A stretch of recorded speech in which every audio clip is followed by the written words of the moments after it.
Dr. Joelle Villeneuve joining us, Revivelife at Clinic. It's always great to have on the show, and I like this because we're going to find our zen when it comes to stress. Is that right? Yeah. Well, this is the time of the year. You know, the kids have gone back to school, and the busyness starts. They have, you know, competitive soccer or whatever the case is, and you find yourself running around. Absolutely. Yeah. Okay. There are some good stresses, though. There is, absolutely. The neat thing is the body always has the ability to reset itself.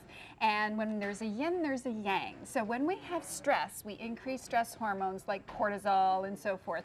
And people think that it's a bad thing. But the reality is it gives us the energy to do what we need to do. And the body produces counterbalance hormones.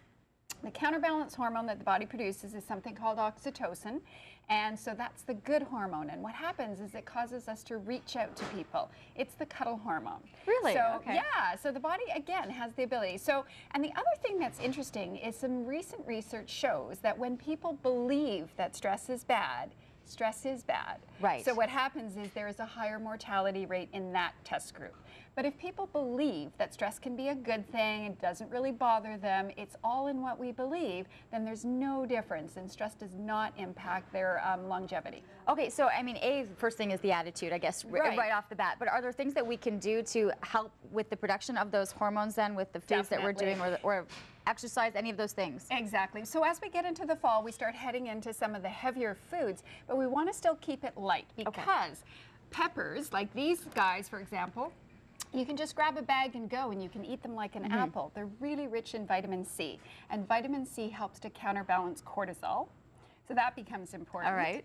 And then we've got our spinach. Everybody, you know, loves spinach. It's really easy to work with. It's rich in magnesium, and it actually provides 40% of your daily value of magnesium. 1 cup does.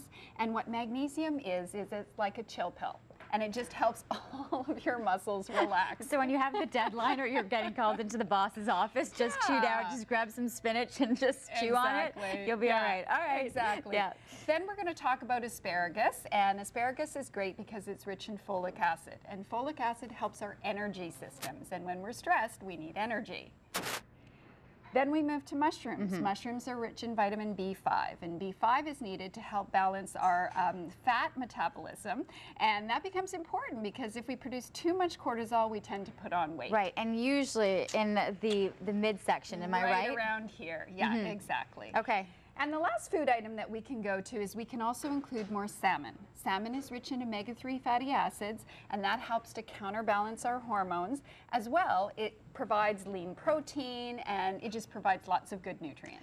You know what, if you know that you have a stressful week or that you're on a deadline or something, planning ahead and at least having these foods in the house or that if you're at a restaurant, you know to order some of these items, best way to look at it because it's going to help counterbalance. Exactly. It's more about being proactive versus being reactive. Okay, and another thing, you were mentioning right before we went into break, there's pressure points. I want to know these. Exactly. I'm going to talk to you about one point in particular, kidney 1. It's on the bottom of your foot. When you flex your foot, there's a different color between the reddish portion and the white portion. Right in the center, put pressure there and just keep massaging that area.